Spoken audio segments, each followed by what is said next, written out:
Ouça agora a minissérie Nosso Lar, uma iniciativa do radialista e jornalista Paiva Neto. Os direitos autorais da obra literária de André Luiz, psicografada por Francisco Cândido Xavier, pertencem à Federação Espírita Brasileira, que gentilmente autorizou a sua radiofonização. Realização: Rede Boa Vontade de Comunicação. Fundação José de Paiva Neto.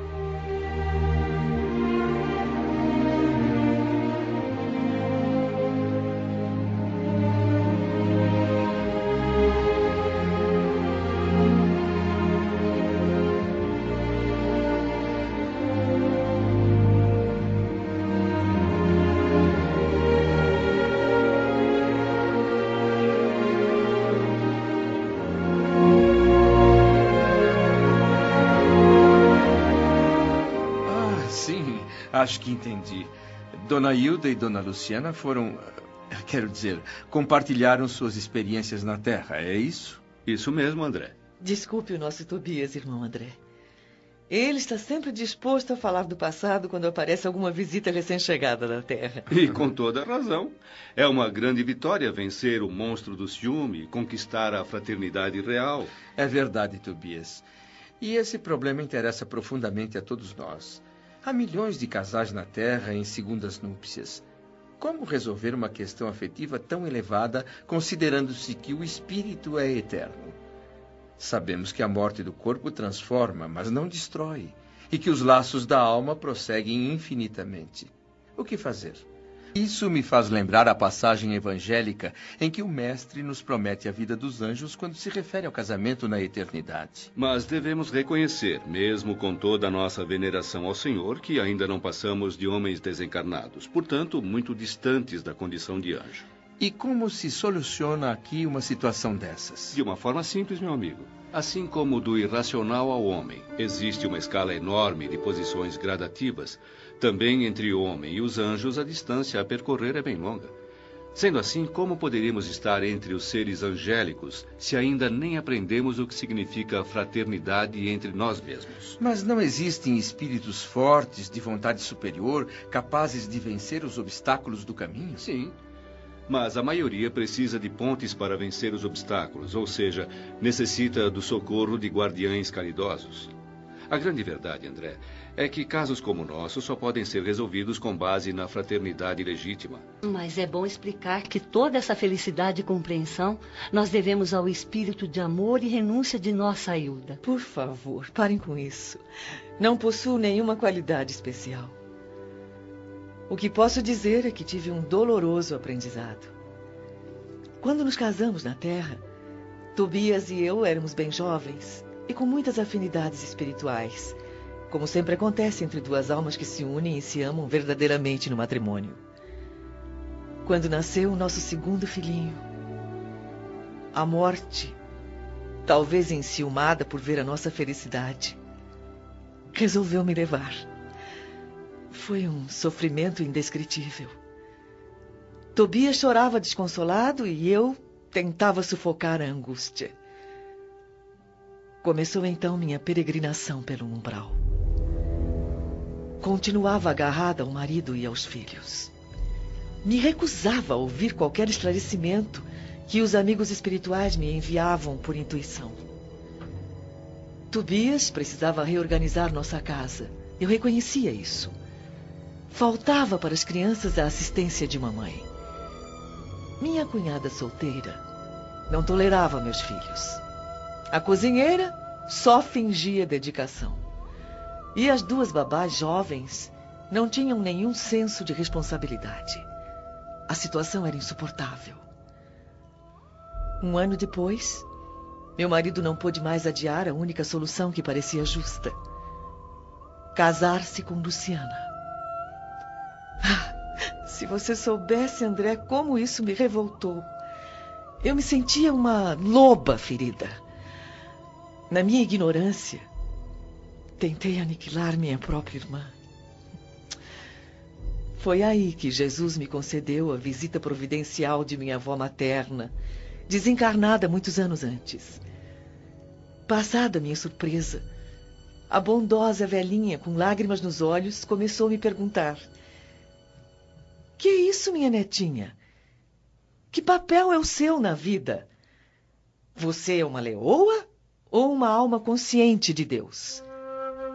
Luciana serve de mãe a seus filhos, criada de sua casa, jardineira do seu jardim, suporta o mau humor de seu marido e não pode assumir o lugar provisório de companheira de lutas ao lado dele?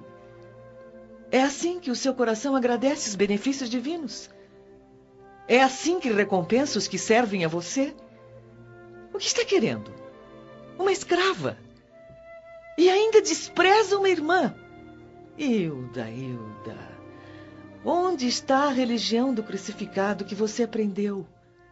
Ah, minha pobre netinha. Chorando, abracei a velhinha santa e vim em companhia dela aqui para nosso lar, deixando em paz a antiga casa na terra. Dali por diante passei a ver em Luciana mais uma filha. Trabalhei intensamente, estudando com seriedade, buscando melhorar a mim mesma, ajudando indistintamente a todos do velho ambiente doméstico no planeta. Tobias constituiu uma família nova, que passou também a me pertencer pelos laços espirituais. Mais tarde ele veio para cá, acompanhado de Luciana, e ela permaneceu conosco, completando a nossa alegria. Ela só não disse o quanto se tem sacrificado, me ensinando com bons exemplos. Jesus e ela me fizeram aprender que existem casamentos de amor, de fraternidade, de provação e de dever. No dia em que Hilda me perdoou e me beijou, eu senti meu coração completamente livre deste monstro que é o ciúme inferior. O matrimônio espiritual se realiza alma com alma. Os demais, ainda que igualmente sagrados, em geral não passam de conciliações de interesses para a solução de necessidades ou processos retificadores. Mas como se processa o casamento aqui? Pela combinação vibratória. Para ser mais explícito, pela afinidade máxima ou completa. E quanto à nossa irmã Luciana, que posição ocupa neste caso? Ao me casar com Tobias, então viúvo, Sim. Eu deveria saber que aquela união provavelmente seria de caráter fraternal, acima de tudo. Mas custei a compreender isso. Gostaria de continuar perguntando muita coisa a mais. O assunto me atiçava a curiosidade, mas percebi que já estava sendo indiscreto e procurei me conter. Dona Hilda pareceu captar meu pensamento e recomendou que eu ficasse tranquilo, porque Luciana, no momento, estava em pleno noivado espiritual. Um antigo e nobre companheiro dela, de muitas encarnações, havia regressado para nova experiência física na Terra, e lá se encontrava encarnado à espera dela.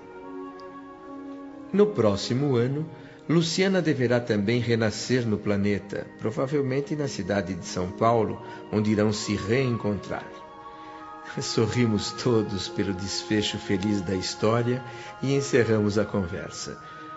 Mas mesmo assim, o caso Tobias não me saía da cabeça e não sosseguei enquanto não procurei Dona Laura, a mãe de Lísias, na esperança de explicações mais detalhadas. Meu cérebro, ainda imaturo nas coisas do espírito, não conseguia ver um esclarecimento satisfatório para a questão. Fez muito bem trazendo esse assunto para estudo, André. Vamos trabalhar juntos na busca do entendimento. Estou muito impressionado com os princípios novos de união fraterna que vi na casa de Tobias, Dona Laura. Entender essa proposta é a minha obsessão no momento. O caso Tobias é apenas um dos inúmeros que conhecemos aqui em nosso lar e em outros núcleos espirituais de pensamento elevado. Mas não deixa de ser uma situação que choca os nossos sentimentos, não é verdade? Do ponto de vista humano, dá até para escandalizar. Mas é necessário sobrepor a tudo os princípios de natureza espiritual. É preciso compreender o espírito de sequência que rege os quadros evolutivos da vida. Se atravessamos longa escala de animalidade, é justo que essa animalidade não desapareça de um dia para o outro. Levamos séculos para emergir das camadas inferiores. O sexo é apenas parte do patrimônio de faculdades divinas que demoramos a compreender. Para você, André, é muito difícil neste momento entender no sentido elevado uma organização doméstica como a de nosso irmão Tobias.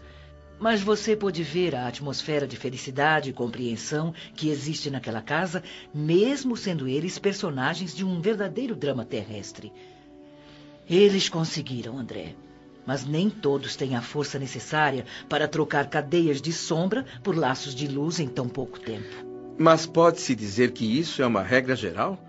Todo homem e toda mulher que se tenham casado mais de uma vez reorganizam aqui ou em outra colônia espiritual, o antigo lar terrestre, acompanhados de todos os companheiros ou companheiras que tiveram na Terra? Não seja tão radical nem tão apressado, André. Muita gente pode ter afeição e não ter compreensão. Nossas construções vibratórias são muito mais importantes que as da Terra. O caso Tobias é um exemplo de vitória da fraternidade real. Aquelas 3 almas se interessaram pelo entendimento justo. Quem não se adapta à lei de fraternidade e compreensão não atravessa as fronteiras obscuras do umbral. Lá estão retidas legiões de entidades que falharam nas provas. São como agulhas magnéticas dominadas por influxos antagônicos. Não entendem a verdade, estão influenciadas pela mentira e, consequentemente, não têm acesso às zonas de atividade superior. Milhões de criaturas padecem por anos e anos sem qualquer alívio espiritual, simplesmente porque se esquivam, fogem da fraternidade legítima. E o que acontece então? Se essas pobres almas não são admitidas ao serviço superior, ficarão localizadas em que lugar? Depois de sofrimentos infernais causados pelas criações inferiores que elas idealizam para si mesmas, reencarnam na Terra para fazer lá o que não conseguiram enquanto desencarnadas. E nessa situação, a bondade divina concede a essas criaturas o completo esquecimento do passado. E recebem no seio da própria família, nascidos de seu próprio sangue, aqueles de quem se afastaram pelo veneno do ódio e da incompreensão. Por isso, André, cada vez mais devemos estar atentos à recomendação de Jesus quando nos aconselha imediata reconciliação com os adversários. E isso interessa a nós mesmos. É para o nosso proveito. Quem utiliza bem o tempo na condição de espírito livre, construindo a paz da sua consciência, mesmo que um dia precise reencarnar no planeta, levará para a vida física uma bagagem bem menor de preocupações. Muitos espíritos gastam séculos tentando desfazer antipatias na existência terrestre. E assim que desencarnam, voltam a cultivar as mesmas antipatias. O problema do perdão com Jesus, meu caro André, é muito sério. Não se resolve com conversa. Perdoar verbalmente é questão de palavras, mas aquele que perdoa realmente precisa remover pesados fardos de outras eras de dentro de si mesmo. No meu entender, a experiência do casamento é muito sagrada, dona Laura. Enfim, meu amigo, para os espíritos ainda em simples experiência animal, esta conversa não interessa. Mas nós, que compreendemos a necessidade da iluminação com o Cristo, devemos valorizar não só o casamento, mas também o sexo, por afetar profundamente a vida da alma. Toda a experiência sexual da criatura que já recebeu alguma luz do espírito é acontecimento de enorme importância para si mesma. É por isso que, antes de qualquer trabalho salvacionista, deve estar o entendimento fraterno, André. Onde o esforço de consertar é tarefa de quase todos, deve haver lugar para muita compreensão e muito respeito à misericórdia divina que nos oferece tantos caminhos à retificação justa.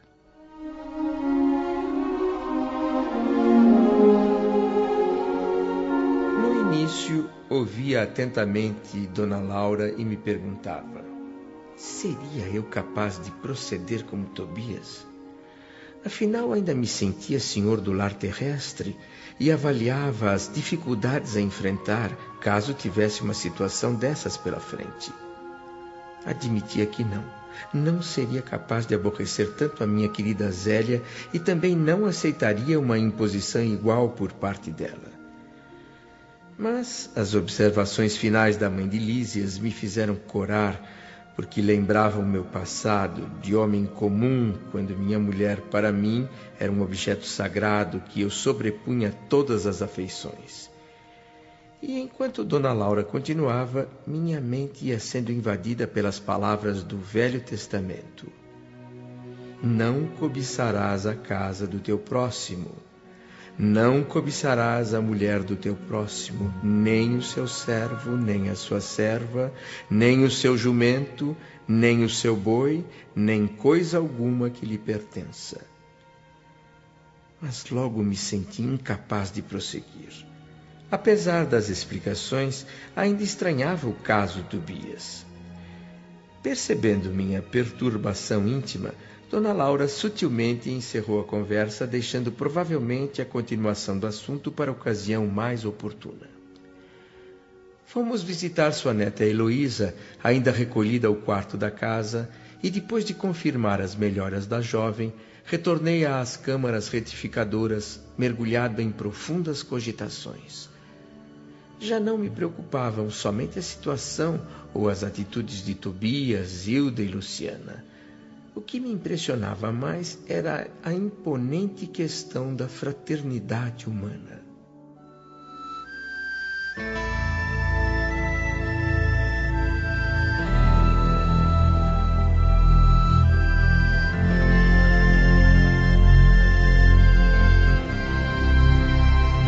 Nos dias seguintes, inexplicavelmente, comecei a sentir uma forte inclinação para visitar o departamento feminino das câmaras retificadoras. Logo falei com Narcisa desse meu desejo e fui prontamente atendido. Quando o Pai nos convoca a determinado lugar, é que lá nos aguarda alguma tarefa. Cada situação na vida tem uma finalidade. Mesmo você fazendo uma visita aparentemente casual, não esqueça este princípio, André. Se o nosso pensamento está ligado à prática do bem, por trás dele haverá sempre uma sugestão divina. Podemos ir agora mesmo ao departamento feminino. Vou pedir à nossa irmã Nemésia que nos autorize a visita. No departamento feminino, filas de leitos muito alvos e bem cuidados exibiam mulheres que mais pareciam frangalhos humanos. Gemidos horríveis, exclamações de angústia, um ambiente assustador. Nemésia, a enfermeira responsável pelo setor, pediu a Narcisa que me acompanhasse na visita. Durante a caminhada, comentávamos a vaidade humana, sempre ligada aos prazeres físicos, fazíamos observações, lembrávamos ensinamentos, até que atingimos o pavilhão 7, e nos vimos diante de algumas dezenas de mulheres em leitos separados um a um a distâncias regulares.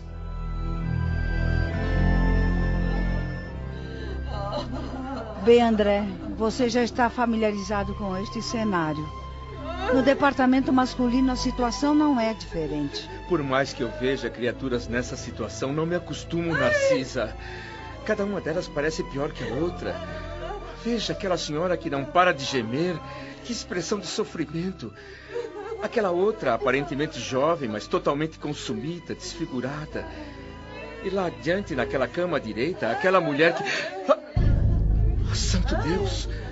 Não pode ser. Eu devo estar sonhando. Não pode ser verdade. O que foi, André? O que tem aquela mulher? Você a conhece? Por favor, Narcisa, eu vou me aproximar dela só por um minuto, para confirmar. Ah, meu Deus, como desejo estar enganado. Espere aqui, por favor. Oi!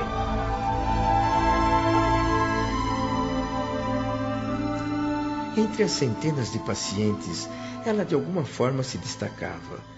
Eu precisava vê-la de perto, saber quem era aquela mulher amargurada, de aparência original, de semblante prematuramente envelhecido, de expressão irônica e ao mesmo tempo resignada. Os olhos profundamente tristes, opacos, cobertos por uma névoa, eram certamente defeituosos.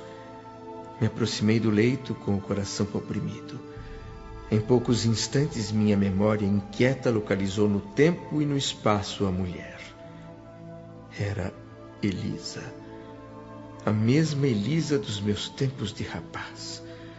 Modificada pelo sofrimento, mas não deixando qualquer dúvida. Como num filme, as imagens do passado desfilaram pela minha mente. A jovenzinha humilde sendo admitida por minha mãe para os serviços domésticos da casa. A princípio, o ritmo comum, nada de extraordinário. Depois, a intimidade total. Eu abusando da faculdade de mandar e ela da condição de servir. A mim, Elisa parecia bastante leviana. Quando estávamos a sós, comentava sem nenhum escrúpulo certas aventuras da sua mocidade, o que estimulava ainda mais a nossa falta de juízo. Minha mãe então descobriu o que se passava e tentou me convencer de que eu estava cometendo um erro. Ela achava certo oferecer à empregada generosidade afetiva, mas numa relação sadia, criteriosa. Só que eu, estouvado como era, continuava levando adiante a minha excessiva camaradagem com Elisa. Um dia, pressionada por fortíssima angústia moral, a moça abandonou a nossa casa. Foi embora em silêncio, sem coragem de me atirar no rosto nenhuma acusação. O tempo passou. O fato foi perdendo importância no meu pensamento, até ficar reduzido a um simples episódio casual na minha vida. Mas o episódio, como parte da vida, estava também vivo. Ali estava Elisa, diante de mim, vencida e humilhada. Onde teria vivido aquela mísera criatura esse tempo todo, jogada em tão doloroso sofrimento? De onde teria vindo? Que caminhos teria percorrido até chegar ali? Era diferente do meu recente encontro com o Silveira, porque naquele caso eu pude repartir o débito com o meu pai. Mas a dívida agora era inteiramente minha. Cheguei a tremer de tanta vergonha pela exumação daquelas lembranças.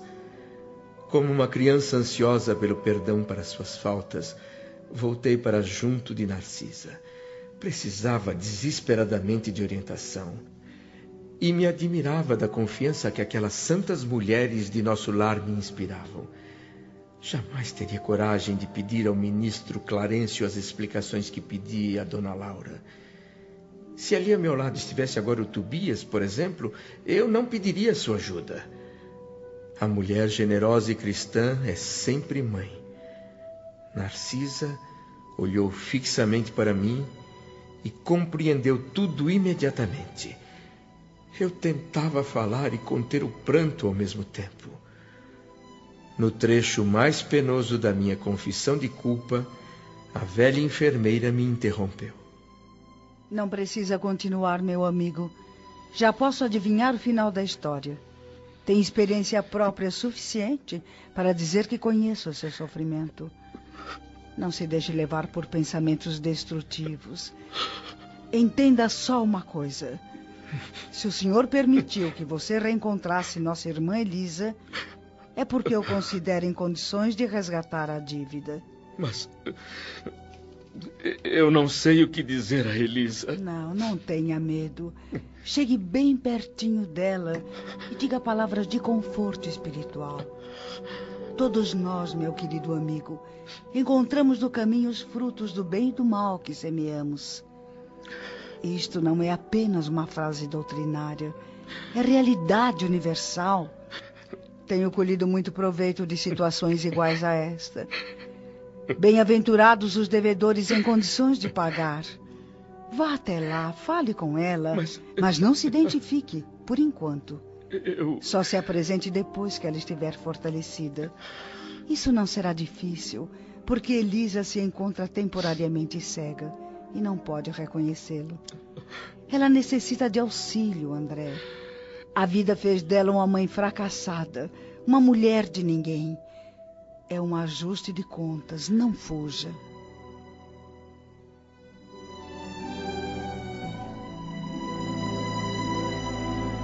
Não me lembro de um momento mais difícil em toda a minha existência. Depois de alguns instantes de preparação, voltei para junto de Elisa, acompanhado da velha Narcisa, que se mantinha silenciosa e atenta.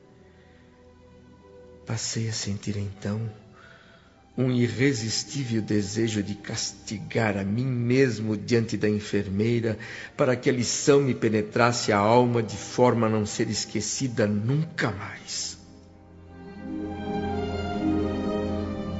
Minha irmã, posso saber o seu nome? Elisa. E o senhor, quem é? Um assistente. Está aqui há muito tempo, Elisa? Aqui, nas câmaras de retificação, eu estou há 3 meses. E posso dizer que tenho sido bem tratada, se é o que o senhor quer saber. Sim, é claro, eu vim para isso. Fico feliz em saber que está sendo bem tratada, Elisa. Posso conhecer um pouco da sua história? Imagino que deve ter sofrido muito. Para que lembrar coisas tão tristes? As experiências dolorosas ensinam sempre. Tive uma experiência igual às de todas as mulheres imprudentes, que um dia resolvem trocar o pão bendito do trabalho pelo fel venenoso da ilusão. Meus pais muito pobres. Eu ainda mocinha, consegui emprego como doméstica na casa de um comerciante bastante rico. Ali começou a transformação da minha vida. Meu patrão tinha um filho jovem como eu. E logo nos tornamos íntimos. Foi um relacionamento tão forte. Chegou a ficar tão enraizado que qualquer reação de minha parte era inútil. Esqueci o trabalho sadio. Me entreguei a experiências que nem é bom comentar. No início conheci de perto o prazer, o luxo, o conforto material. Depois, o horror de mim mesma, a sífilis, o hospital, o abandono de todos e as tremendas desilusões que me levaram à cegueira e à morte do corpo. Errei desesperada por lugares terríveis durante nem sei quanto tempo. Até que um dia roguei o amparo da Virgem de Nazaré. Então, mensageiros do bem me recolheram por amor ao seu nome e me trouxeram a esta casa abençoada de repouso e cura. E ele? Como se chamava o homem que causou tanta infelicidade a você, Elisa? André. André Luiz.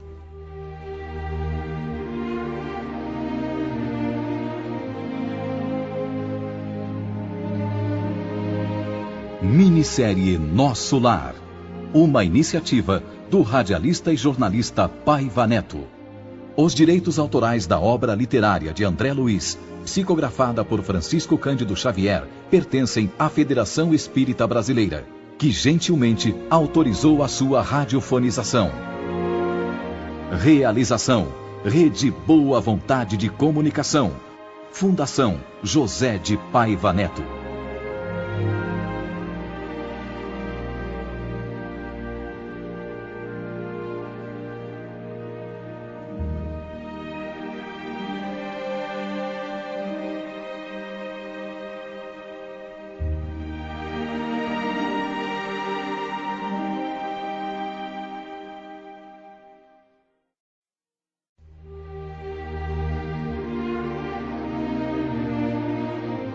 Ouça agora a minissérie Nosso Lar. Uma iniciativa do radialista e jornalista Paiva Neto. Os direitos autorais da obra literária de André Luiz, psicografada por Francisco Cândido Xavier, pertencem à Federação Espírita Brasileira, que gentilmente autorizou a sua radiofonização. Realização: Rede Boa Vontade de Comunicação. Fundação José de Paiva Neto.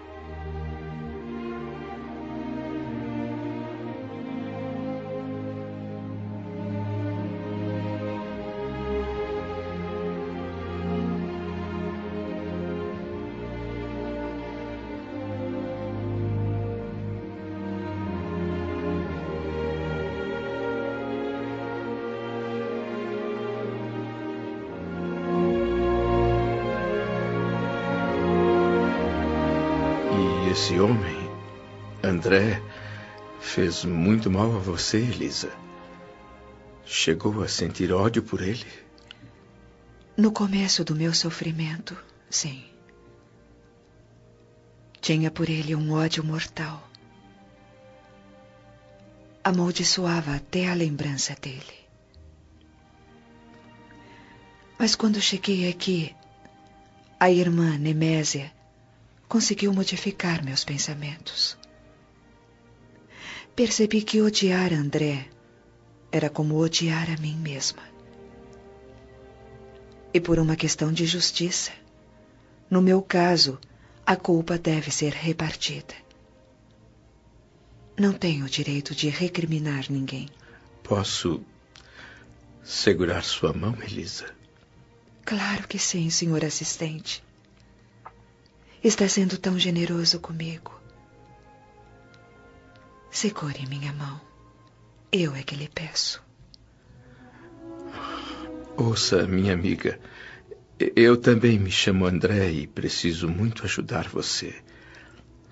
Por favor, me permita fazer tudo o que puder em seu benefício, agora e sempre. Não só o nome é igual. Sua voz também se parece muito com a dele. Mas o que é isso? Acho que deixou cair uma lágrima na minha mão.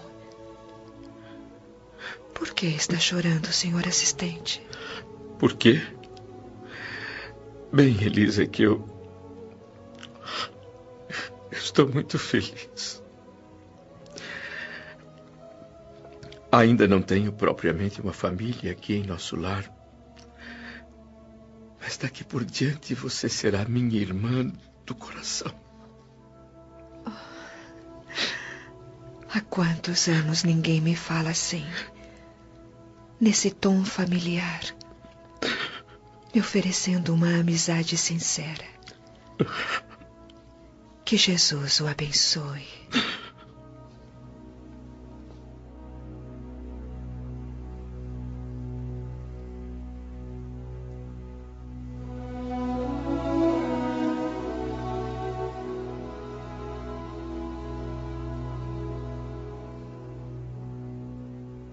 A humildade daquela criatura desfigurada me sensibilizou a tal ponto que quase me identifiquei dizendo a ela que o André que tanto a infelicitou era eu mesmo.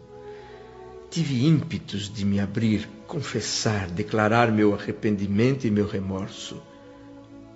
Mas graças ao olhar vigilante de Narcisa, superei esses impulsos e guardei a revelação para o momento certo, quando Elisa estivesse mais forte e preparada. Antes de sair dali para voltar ao meu serviço, fixei bem o olhar no semblante de Elisa para não mais esquecer aquele rosto sofrido. E notei uma diferença. Havia nele um grande sorriso que mais parecia uma grande luz.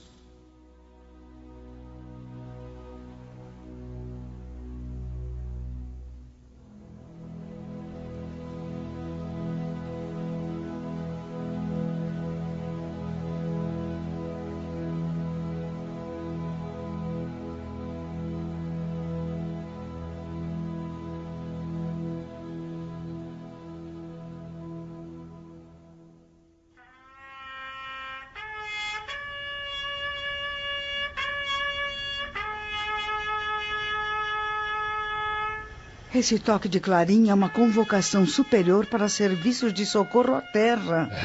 É sinal de que a guerra irá prosseguir, com terríveis sofrimentos para o espírito humano. Guerra? Sim, meu amigo. A Terra está entrando num conflito de consequências imprevisíveis. A Polônia acaba de ser bombardeada.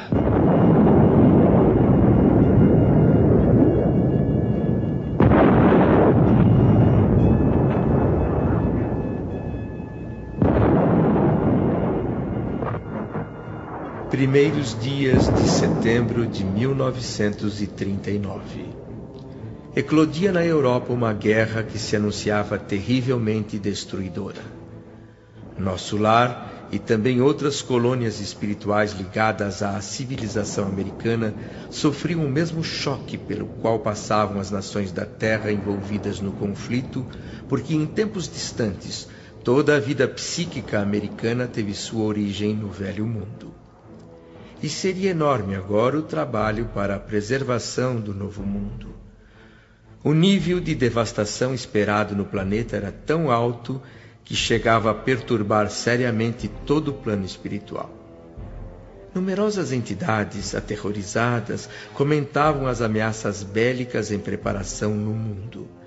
As grandes fraternidades do Oriente, um círculo espiritual de elevada nobreza em atuação na Ásia, lutavam em silêncio e com enormes dificuldades, suportando as vibrações antagônicas da nação japonesa. Da mesma forma, os habitantes de Nosso Lar se preparavam para idêntico serviço. Fatos curiosos de alto padrão educativo aconteciam a todo instante. As recomendações do governador, sempre valiosas, pregavam fraternidade e simpatia. Pedia a ele também que tivéssemos cuidado com nossos pensamentos, fugindo de qualquer inclinação sentimental menos digna. Percebi que as nações agressoras, no caso, não são consideradas inimigas pelos espíritos superiores, mas apenas desordeiras, cuja atividade criminosa deve ser reprimida. Observei as zonas superiores da vida em luta contra a ignorância, a anarquia e a destruição.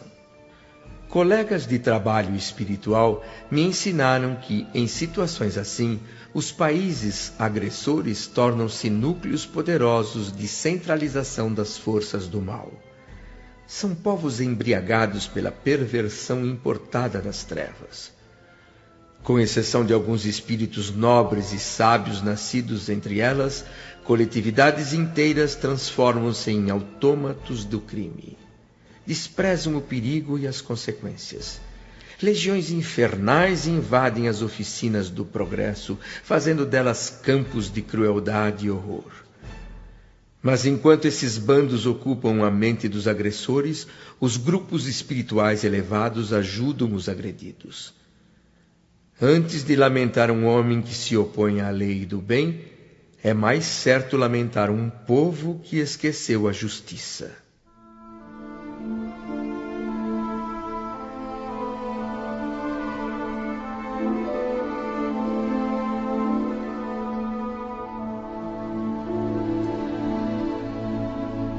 São povos embriagados por uma espécie de vinho do mal. E o preço a pagar será sempre muito alto. Não sabem que as vitórias temporárias agravam a ruína e preparam as grandes derrotas. O clarim silenciou Tobias. E aqueles pontos luminosos no céu parecem focos resplandecentes, distantes. O que significam? São espíritos vigilantes, de grande expressão hierárquica, meu amigo.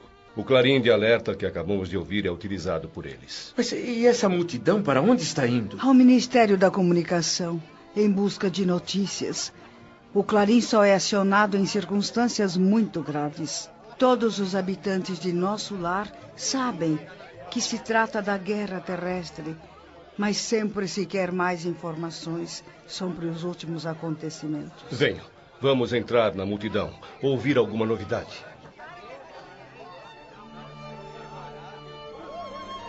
Imagine o que será de nós no Ministério do Auxílio. O movimento de súplicas vem aumentando mês a mês e não há como atender a todos. E nós, da regeneração, o volume de serviço continua crescendo. As vibrações umbralinas reclamam grande esforço nosso.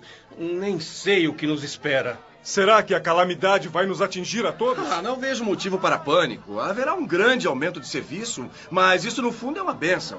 O restante é natural. A saúde aprende com a doença. A ponderação se aperfeiçoa com o desastre. Há muito tempo a China vem sendo metralhada e você nunca se assombrou com isso. Só que agora me vejo obrigado a modificar o meu programa de trabalho.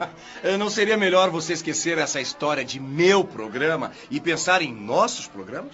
Estou muito impressionada e muito preocupada com essa guerra, minha amiga, porque o Everardo não deve regressar do mundo agora. Mas a guerra não deve chegar até a península. Portugal está muito longe do teatro dos acontecimentos.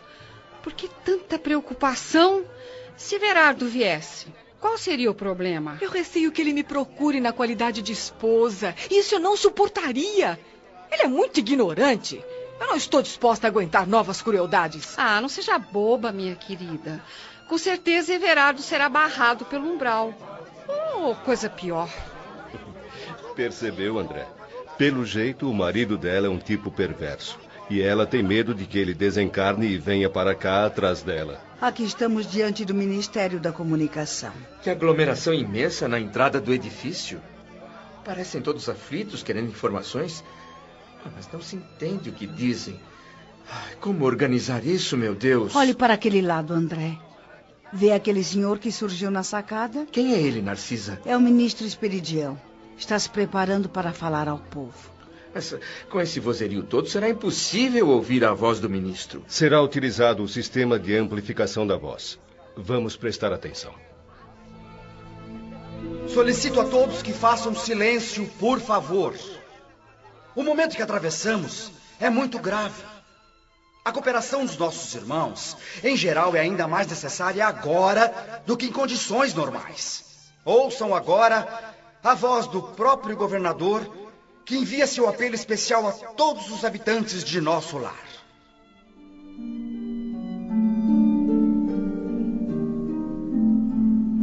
Irmãos de nosso lar, aflição não constrói, ansiedade não edifica. A hora é de serenidade, não de distúrbios do pensamento ou da palavra. O clarim do Senhor nos convoca ao trabalho, mas ao trabalho silencioso, cada um em seu posto. Devemos ser dignos para melhor atender à vontade divina. Outras obrigações me impedem de estar aqui neste momento junto de todos os irmãos. Porém, no domingo próximo, estaremos reunidos no grande culto evangélico no Ministério da Regeneração. Compareçam todos. Que o Senhor os abençoe. A voz do governador se fazia ouvir através de numerosos alto-falantes espalhados pela grande praça. Falava ele de maneira clara, veemente, com muita autoridade e amor. O efeito de suas palavras foi imediato. Minutos depois, toda a colônia retornava à serenidade habitual. Na véspera do grande acontecimento que seria o culto evangélico no Ministério da Regeneração, tive a honra de cooperar nos trabalhos de limpeza e ornamentação natural do salão consagrado ao chefe do governo. Eu estava ansioso. Veria pela primeira vez o nobre e venerado condutor de nosso lar. Mas essa expectativa não era só minha. Para muitos outros ali também seria a primeira vez. Toda a vida social do ministério parecia reunir-se no grande salão natural desde o amanhecer do domingo. Caravanas de todos os departamentos regeneradores não paravam de chegar. O grande coro do templo da governadoria juntou suas vozes com as dos meninos cantores das escolas do esclarecimento e a festividade teve início ao som do maravilhoso hino Sempre Contigo, Senhor Jesus, cantado por 2.000 vozes ao mesmo tempo.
A melodia, de extraordinária beleza, dominava o ambiente. E sua harmonia, muito suave, completava-se com o leve murmúrio do vento perfumado. O ingresso ao grande recinto verde era liberado a todos os servidores da regeneração, porque, conforme o programa estabelecido, o culto evangélico era dedicado especialmente a eles. As delegações de outros ministérios vinham como convidadas. Vi pela primeira vez e me impressionei bastante com alguns cooperadores dos ministérios da elevação e da união divina. Eles pareciam vestidos em brilhantes claridades. Tudo que eu pudesse sonhar em termos de beleza e deslumbramento seria inexpressivo diante do que via naquele lugar. O poder vibratório da música produzia em todos uma sensação de paz e serenidade que simples palavras não podem traduzir. O objetivo essencial desta reunião, além do culto evangélico, é a preparação de novas escolas de assistência no auxílio, além de núcleos para adestramento na regeneração, André. Precisamos organizar melhor o serviço hospitalar de urgência. A guerra está acontecendo longe, no planeta, mas os exercícios contra o medo aqui também são muito necessários. Contra o medo? Sim, contra o medo. Não fique tão admirado, meu amigo. Muita gente tem a vida esmagada só pelas vibrações destrutivas do terror. O medo contamina tanto quanto qualquer moléstia contagiosa.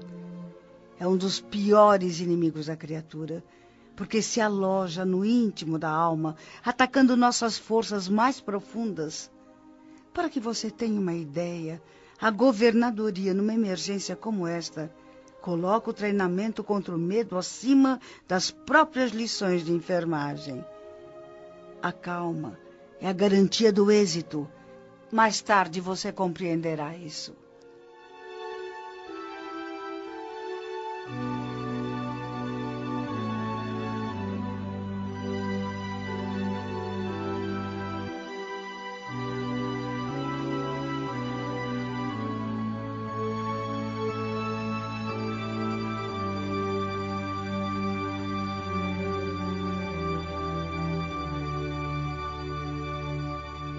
Às 10 horas em ponto, o grande coro do templo da governadoria começou a cantar outro hino belíssimo, de grande inspiração evangélica, que depois eu soube chamar-se A Ti, Senhor, Nossas Vidas.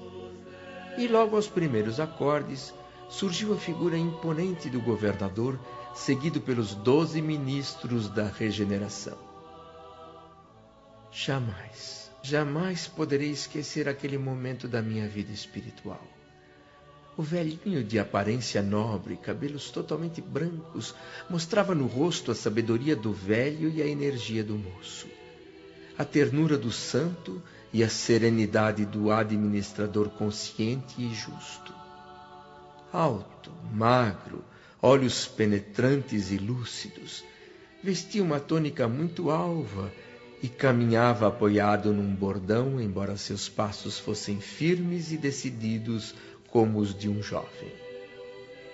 Sentando-se na tribuna mais elevada, correu os olhos pela assembleia compacta de milhares de assistentes e abriu um livro luminoso que Narcisa discretamente me informou ser o Evangelho de Nosso Senhor Jesus Cristo. Depois de folhear atentamente algumas páginas, o governador começou a ler em voz pausada. E ouvireis falar de guerras e de rumores de guerras. Olhai, não vos assusteis, porque é mister que isso tudo aconteça, mas ainda não é o fim. Palavras do Mestre em Mateus, capítulo 24, versículo 6.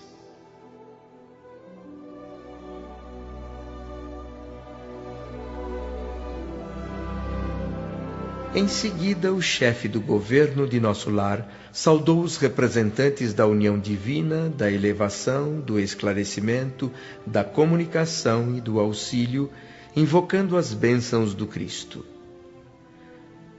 Não há como descrever a entonação doce e enérgica, amorosa e convincente daquela voz poderosa. Impossível traduzir para a compreensão humana comum as considerações divinas do comentário evangélico, a veneração pelas coisas sagradas. Ao final, depois de uma preleção magnífica, o governador passou a falar diretamente aos trabalhadores da regeneração.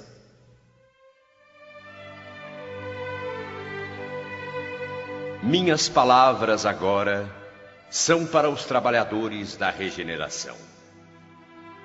Consagrei a vocês o culto evangélico de hoje, porque o serviço que prestam em nosso lar está muito próximo das atividades terrestres.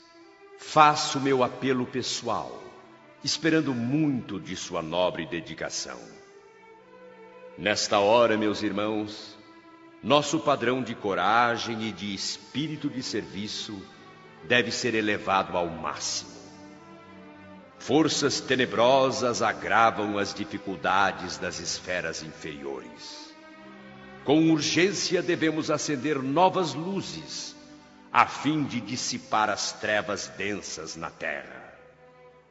Sendo assim, não me dirijo no momento aos irmãos de mente já situada em níveis mais altos da vida, mas a vocês, trabalhadores da regeneração, que trazem ainda nas sandálias da lembrança a poeira do mundo. A vocês cabe uma tarefa gigantesca. Nosso lar precisa de 30.000 servidores treinados em atividades defensivas. 30.000 almas que não meçam necessidade de repouso nem inconveniências pessoais, enquanto durar nossa batalha contra as forças do crime e da ignorância. Há serviço para todos, nas regiões de limite vibratório entre nós e os planos inferiores. Não podemos ficar passivamente à espera do adversário em nossa morada espiritual.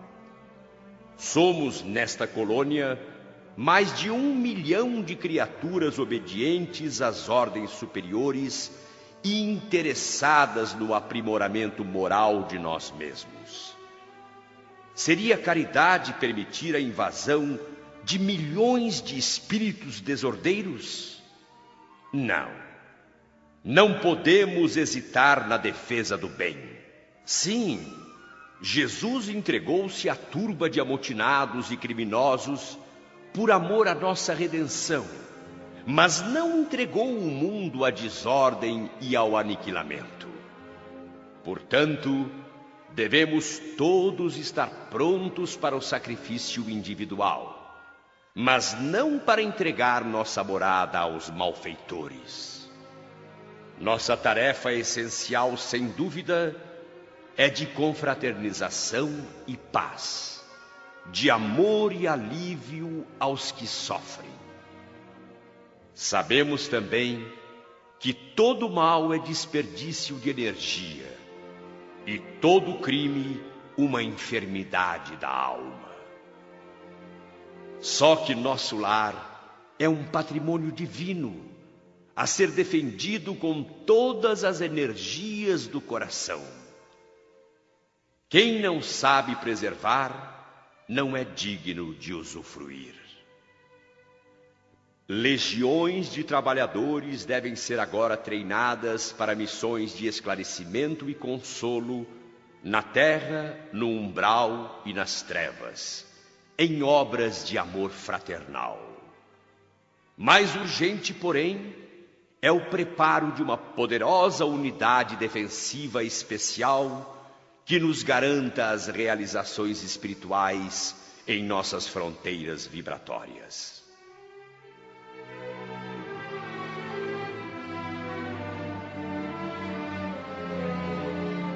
O governador continuou seu apelo por longo tempo ainda, pedindo providências urgentes e fazendo considerações dramáticas.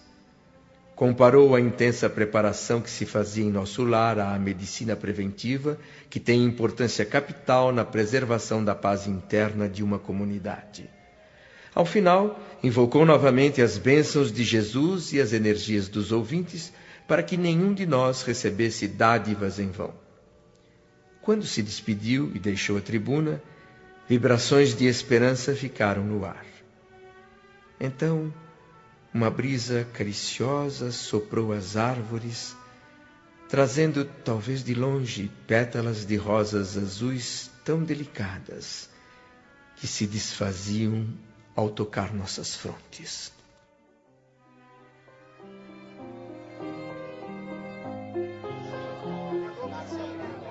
Soube que você estava à minha procura, André. Sim, Tobias. O apelo do governador me tocou profundamente. Entendi que a situação é realmente grave e quero me oferecer como voluntário para qualquer tarefa onde eu possa servir. Meu querido amigo, você está começando agora. Não seja precipitado. Não peça uma sobrecarga de responsabilidades. Mas, Como disse o governador, haverá serviço para todos. As câmaras de retificação já consomem nossos esforços dia e noite. Não se aflija. 30.000 servidores estão sendo convocados para vigilância permanente. É claro que na retaguarda muita gente será empregada. Bem, é que o trabalho nas áreas defensivas é mais pesado e achei que poderia fazer parte dos 30.000 vigilantes. É melhor você se contentar com o curso na escola contra o medo. Pode acreditar que lhe fará um grande bem, André. André, meu amigo, eu vi você de longe durante o culto evangélico. Havia tanta gente que não pude me aproximar. Lísias, notei que você tinha lugar de destaque na representação do Ministério do Auxílio. Apenas uma responsabilidade um pouquinho maior. Nenhum destaque. Com a sua licença, irmão Tobias, eu gostaria de levar André para apresentá-lo a um amigo. À vontade, Lísias. André, que o Senhor o abençoe por seu desprendimento quando se ofereceu para ajudar. Lísias me conduzia por entre a multidão ainda presente no Ministério da Regeneração, embora o governador e sua comitiva já tivessem saído. O povo agora se dividia em grupos, comentando os acontecimentos, assumindo posições no movimento que se iniciava. O entusiasmo era visível em cada rosto. Minutos depois, entramos num outro belíssimo salão verde, recinto onde se instalava um dos ministros da Regeneração, que eu apenas conhecia de vista. Aqui trabalha o ministro Benevenuto. Você o conhece, André? Não tive esse prazer. Ele está chegando de uma missão dolorosa na Terra. Trabalhou no socorro espiritual aos nossos irmãos na Polônia. É um amigo pelo qual tenho grande respeito e admiração. Pelas palavras dele, André, você poderá avaliar os acontecimentos terríveis que ocorrem neste exato momento no planeta.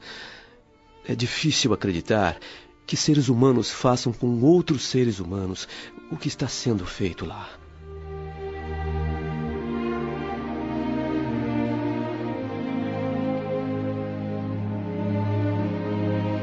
Minissérie Nosso Lar. Uma iniciativa do radialista e jornalista Paiva Neto. Os direitos autorais da obra literária de André Luiz, psicografada por Francisco Cândido Xavier, pertencem à Federação Espírita Brasileira, que gentilmente autorizou a sua radiofonização. Realização: Rede Boa Vontade de Comunicação. Fundação José de Paiva Neto.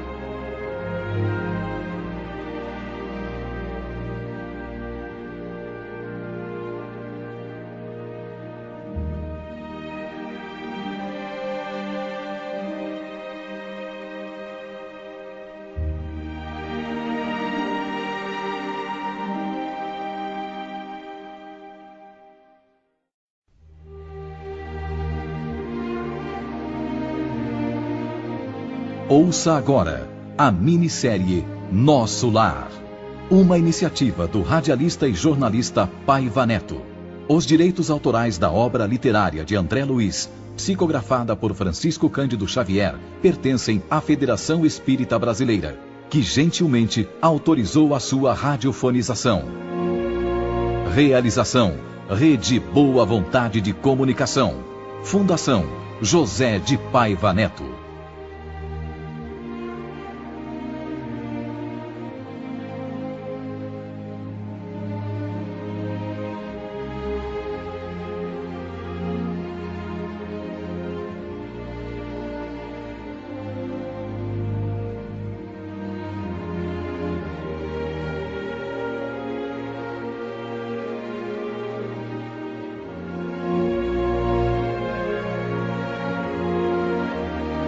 Acompanhei Lísias até um grupo formado por numerosas pessoas que ouviam atentas e preocupadas a palavra do ministro Benevenuto.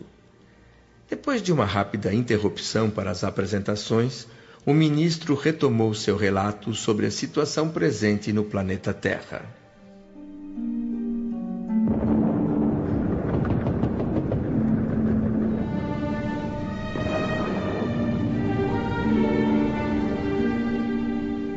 É muito doloroso o quadro que vimos. A nossa experiência tem sido ligada sempre aos serviços de paz na América. Nenhum de nós imaginava o que iríamos enfrentar nos campos da Polônia, meus amigos. Dificílimo o trabalho de socorro espiritual naquela região obscurecida. Não se pode esperar ali nenhuma claridade de fé nos agressores. E por outro lado, quase todas as vítimas se entregam, se deixam dominar completamente. Em vez de nos ajudarem a ajudá-los, os encarnados apenas consomem nossas forças. Desde o início do meu ministério, jamais vi tamanho sofrimento coletivo. Os nossos abnegados servidores espirituais que lá estão em serviço têm uma enorme capacidade de resistência. Eles fazem tudo funcionar perfeitamente, mesmo no meio daquelas vibrações destruidoras, daquele ar asfixiante. A guerra, meus amigos, é um acontecimento em que o ser humano deixa bem evidente a sua condição de alma decaída, diabólica. Eu vi homens inteligentes, instruídos, localizando no mapa lugares pacíficos para serem bombardeados. Eu vi bombas de alto poder explosivo destruindo belos edifícios. Em situações assim, os fluidos venenosos da metralha e as emanações de ódio pestilento tornam quase impossível qualquer auxílio. O lado espiritual do campo de batalha, invisível aos nossos irmãos encarnados, é um verdadeiro inferno. Sempre que algum dos militares agressores, atingido por uma bala, abandonava o corpo físico, era imediatamente envolvido e dominado por forças tenebrosas. Em vez de aceitarem ajuda, fugiam feito loucos dos espíritos missionários, chamando-os de fantasmas da cruz. Ministro Benevenuto, não havia mesmo nenhum jeito de recolher esses infelizes soldados desencarnados para esclarecimento? Um louco pacífico pode ser atendido até em casa, mas para um louco furioso, só mesmo o hospício, meu amigo. Uma criatura assim não tem outro remédio senão ser deixada nas trevas, até que se veja obrigada a se reajustar, a pensar com dignidade. As missões de auxílio recolhem apenas aqueles que estejam dispostos a receber o socorro elevado. É muito difícil de acreditar que a Europa, com tantos patrimônios culturais, esteja sofrendo essa calamidade. O homem tem se preocupado só com o polimento da inteligência. O mais importante, o raciocínio para a vida eterna, ele simplesmente despreza. Infelizmente, a maioria dos homens ainda não possui olhos de ver essa dádiva de Deus. Nossa caminhada tem sido muito lenta. Os aprendizes vão chegando e copiando antigos vícios religiosos. Querem benefícios, mas não querem dar nada de si mesmos. Invocam a verdade, mas não vão ao encontro dela. Nunca utilizam os próprios pés. A diferença é que lá na Terra procuram-se espíritos materializados para fenômenos passageiros, enquanto que nós aqui procuramos homens espiritualizados para o trabalho sério. Bela e ao mesmo tempo assustadora a exposição do ministro Benevenuto, Lísias. Quando se juntam muitas almas numa mesma atividade, André, é logo formado um núcleo de força viva pelos pensamentos de todos entrelaçados. Nesse processo, cada um recebe da vibração geral o seu quinhão de alegria ou de sofrimento, conforme o caso. Por isso é que no planeta o ambiente tem muita importância para o homem. Cada um vive daquilo que cultiva. Eu entendo, Lísias. Quem diariamente se oferece à tristeza vai viver e se movimentar sempre na tristeza. E quem só fala de doenças vai se sentir sempre um enfermo. Uma conversa entre pessoas egoístas, vaidosas ou criminosas produz veneno, vibrações destrutivas. Mas quem se reúne para falar de fraternidade, esperança, amor e alegria vai ter sempre no coração esses sentimentos bons. É a lei da vida, para as coisas boas e más. Tem razão. Isso confirma o que tem aprendido. Nos lares da Terra, se temos compreensão recíproca, pode-se dizer que vivemos na antecâmara da aventura celeste. E se temos desentendimento e maldade, estamos na antecâmara do inferno. Mas, meu amigo Lísias, se não for abusar da sua bondade, eu gostaria que me explicasse essa questão dos círculos da Terra, do umbral e das trevas. Francamente, ainda não entendi. Sempre achei que trevas e umbral fossem a mesma coisa. Eu próprio vivi durante anos perdido numa região de sombras muito densas, pode-se dizer um lugar de trevas. Além disso, tenho visto nas câmaras retificadoras muita gente desequilibrada e doente de toda espécie vinda do umbral. O que vem a ser um umbral? O que vem a ser trevas? Como acontece com todos os recém-chegados, André, você situa os círculos de existência além da morte física a partir da superfície da Terra para cima. Sim. Existe também um nível para baixo. Uhum. A vida está presente nas profundezas dos mares e no âmago do planeta. Em toda parte existem esferas de vida. O vácuo, André, na verdade, não passa de simples imagem literária. A energia da vida está em tudo, e cada espécie de seres funciona em determinada zona da vida. Além disso, existem princípios de gravitação para o espírito, como acontece com os corpos materiais. A Terra é muito mais do que apenas um campo que podemos ferir ou menosprezar ao nosso bel prazer. A Terra é uma organização viva. Tem leis que podem escravizar ou libertar o homem segundo suas obras. Uma alma esmagada pela culpa não pode subir à tona no maravilhoso lago da vida. É como se fosse uma ave embaraçada no cipoal, impedida de voar. Se você considerar as criaturas humanas como itinerantes da vida, vai compreender melhor. Imagine, André, um pequeno grupo seguindo viagem consciente do objetivo essencial da jornada. São os espíritos nobres. Descobriram que têm dentro de si a essência divina e caminham sem vacilações em linha reta para um alvo sublime. Agora, pense num outro grupo bem maior caminhando em curvas. Uns desse grupo estacionam. Outros demoram séculos refazendo experiências fracassadas, repetindo marchas e esforços perdidos nessa floresta, nesse labirinto que traçaram para si mesmos. Esses são os milhões de seres que caminham a esmo pelo umbral. Agora vem um terceiro grupo, o dos egoístas que preferem viajar no escuro, mesmo caindo em precipícios e estacionando no fundo do abismo ou das trevas por tempo indeterminado. Mas essas quedas só acontecem na Terra? Só os encarnados estão sujeitos a cair nesses abismos? O espírito está sujeito ao perigo em qualquer lugar. Só que nas esferas superiores as defesas são mais fortes. E por essa mesma razão, a culpa é muito mais intensa no caso de uma falta cometida. Sempre achei que fora do corpo físico, o espírito estivesse completamente a salvo dessas quedas. Eu pensava que o ambiente divino, o conhecimento da verdade, o auxílio superior impedissem o veneno da vaidade e da tentação. O problema da tentação, André, é muito complexo. Não diga. A Terra também está cheia de ambientes divinos, conhecimento da verdade e auxílio superior. E, no entanto, muitas batalhas destruidoras são travadas entre árvores acolhedoras e campos de primaveras. Muitos homicídios são cometidos à luz do luar e das estrelas. Por que o criminoso não se deixa sensibilizar pela sugestão de paz e beleza à sua volta? E quantos não exploram os mais fracos ouvindo elevadas revelações da verdade superior?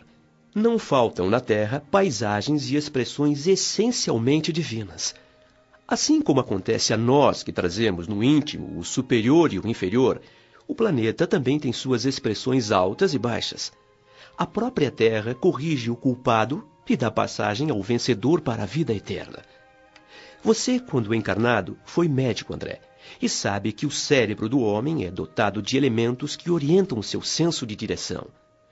Mas hoje, você reconhece que esses elementos não são propriamente físicos, e sim espirituais na essência.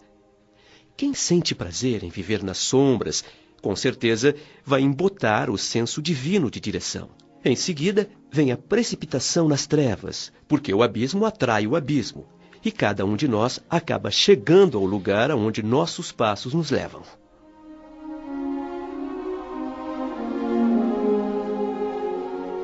Como se quisesse mudar de assunto, Lísias sorriu e me convidou para um passeio no campo da música naquela tarde.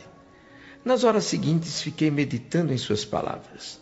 De fato, parece que os guerreiros na terra preferem lançar sua destruição durante a primavera, quando a natureza estende no solo e no firmamento maravilhas de cor, de perfume e de luz. Os assaltos e os crimes mais hediondos são quase sempre praticados à noite, quando a lua e as estrelas enchem o planeta de poesia divina. A maioria dos verdugos da humanidade é feita de homens educados, extremamente cultos, que desprezam a inspiração de Deus. O quadro de lutas purificadoras nas regiões mais baixas da existência mostrava-se cada vez mais claro aos meus olhos espirituais.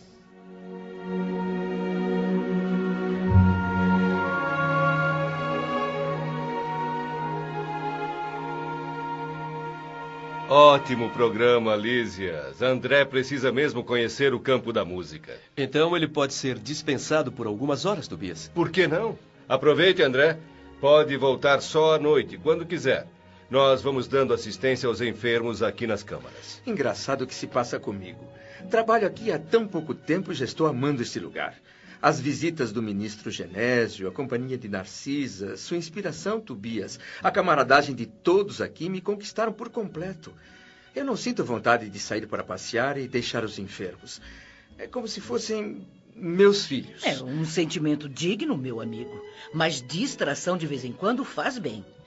A própria Narcisa está descansando hoje. Vamos. A partir de agora, a cidade terá mais um frequentador para o campo da música. Mas tome cuidado, André, com o seu coração, hein? Olha, eu estarei em casa à espera de vocês. Pensei que fosse nos acompanhar, dona Laura. Meu amigo, daqui até a semana que vem, minha mãe não deixa a casa nem por um minuto. Mas o que está acontecendo? É exagero do Lísias. É que na próxima semana deverá regressar da terra minha filha Teresa, mãe de Heloísa. E eu preciso preparar a casa, ver se o jardim está em ordem. Eu quero tudo maravilhoso para quando ela chegar. Mas vão passear, divirtam-se vocês. A minha vingança vai vir em breve. Logo irei buscar o meu alimento na terra outra vez.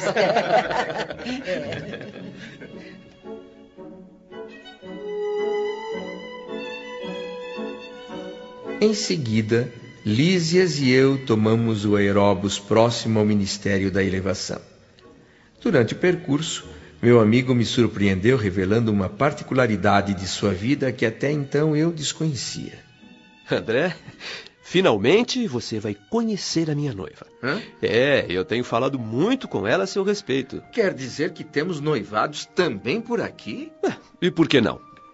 Afinal, o amor sublime vive no corpo mortal ou na alma eterna? Claro que na Terra o amor é uma espécie de ouro escondido pela pedra bruta. Tanto ele é misturado pelos homens com as necessidades, desejos e estados inferiores que fica difícil distinguir a pedra do ouro. O noivado é muito mais belo na espiritualidade. Aqui não existe o véu da ilusão que obscurece o olhar. Somos o que somos, André. Mas você e Lacínia se conheceram e começaram o, digamos assim, namoro aqui em nosso lar? Não. Eu e ela já fracassamos muitas vezes nas experiências materiais.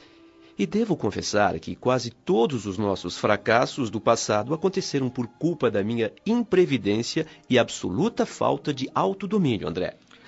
Compreendo, meu amigo.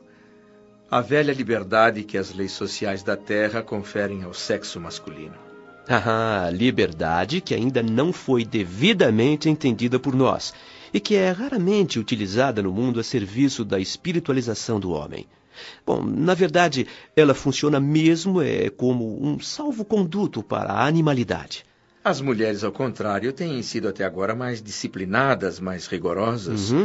Durante a vida material no planeta, elas sofrem a nossa tirania, suportam as nossas imposições. Sim, mas ao chegar aqui, meu amigo, enfrentamos o reajustamento dos valores.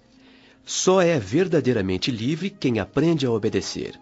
Parece paradoxo, mas é a expressão da verdade. E você tem novos planos de retorno à Terra? Nem podia ser diferente. Preciso enriquecer meu patrimônio de experiências e, além disso, tenho dívidas imensas para com o planeta, André. Logo, minha noiva e eu vamos fundar aqui na colônia nossa casinha de felicidade, na expectativa de voltar à Terra daqui a 30 anos.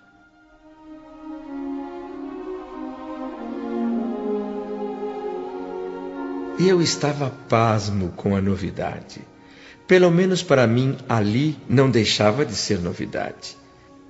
Descemos do aeróbus perto do campo da música e esqueci tudo mais diante da beleza que se abria aos meus olhos. Luzes de cores indescritíveis banhavam o extenso parque. Tudo era encantamento, um conto de fadas. Fontes luminosas pareciam pintar quadros fantásticos. Um espetáculo surpreendente, inesquecível. Lísias se divertia com as minhas expressões de surpresa a cada passo.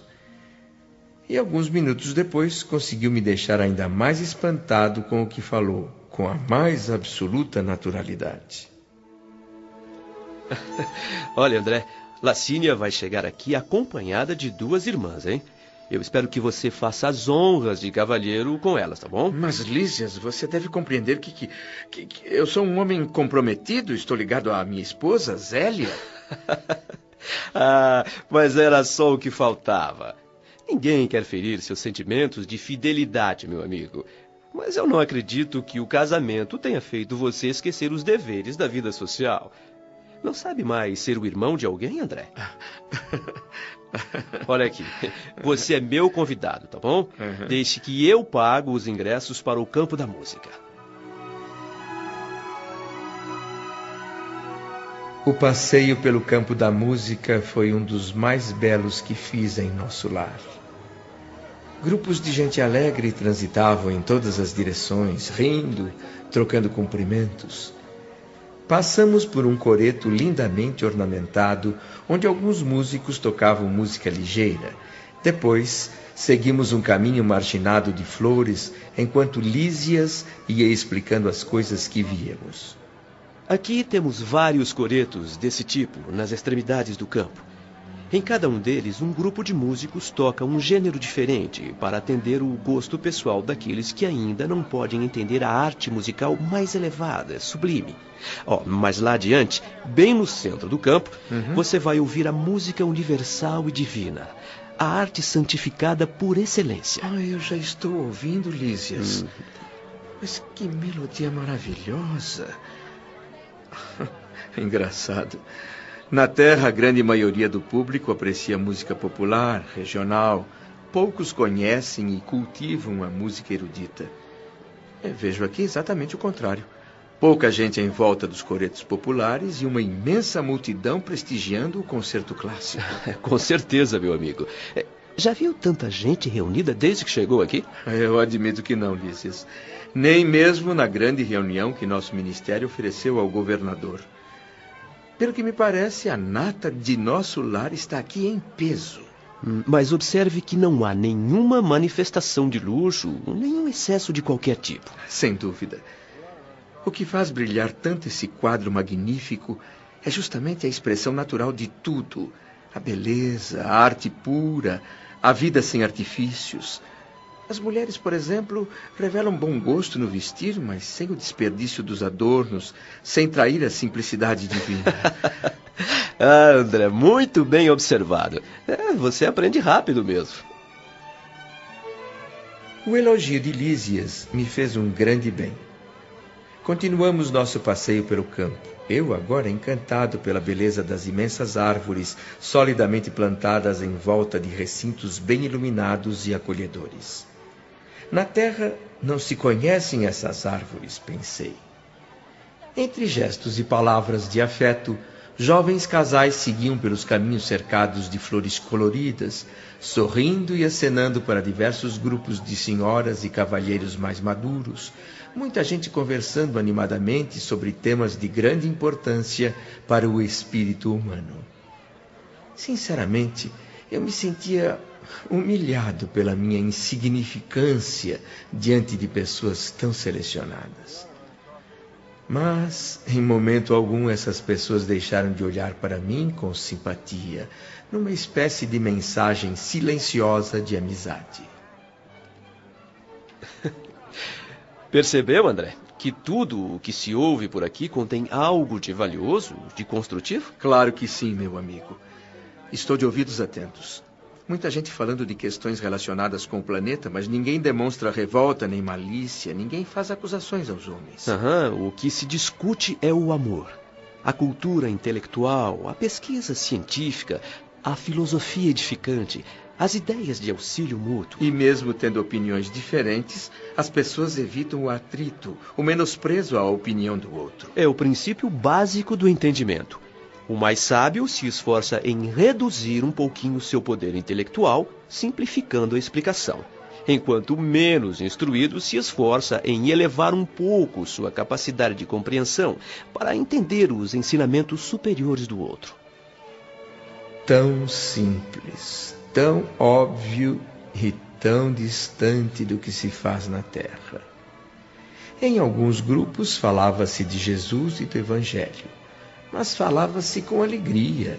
Ninguém recordava o Mestre com vibrações negativas de tristeza inútil. O Cristo era lembrado por todos como supremo orientador das organizações terrenas, visíveis e invisíveis, cheio de compreensão e bondade, mas também consciente da energia e da vigilância necessárias à preservação da ordem e da justiça. Que sociedade otimista, maravilhosa! Eu estava encantado. Via concretizadas ali as esperanças de muitos pensadores nobres na terra.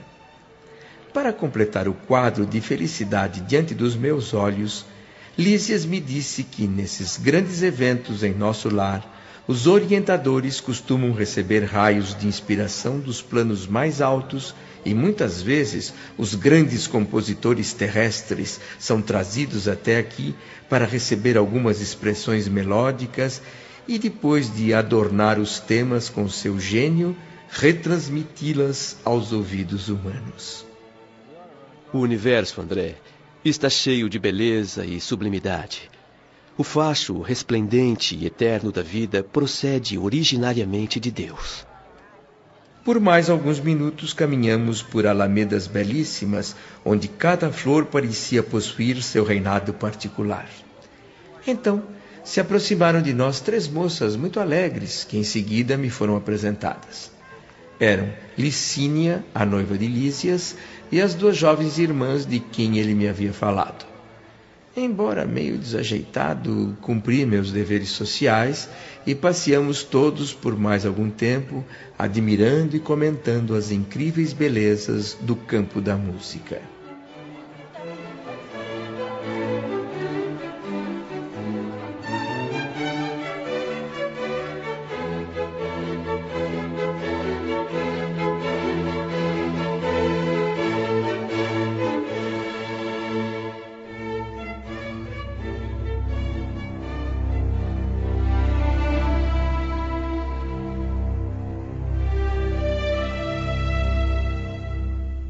Um ano se passou desde essa noite. Um ano de trabalhos construtivos com grande alegria para mim. Agora eu já sabia ser útil, sentia grande prazer no serviço e crescente confiança nas minhas possibilidades de evoluir. Só uma coisa insistia em ocupar meu espírito: o desejo, às vezes incontrolável, de rever meu lar terrestre.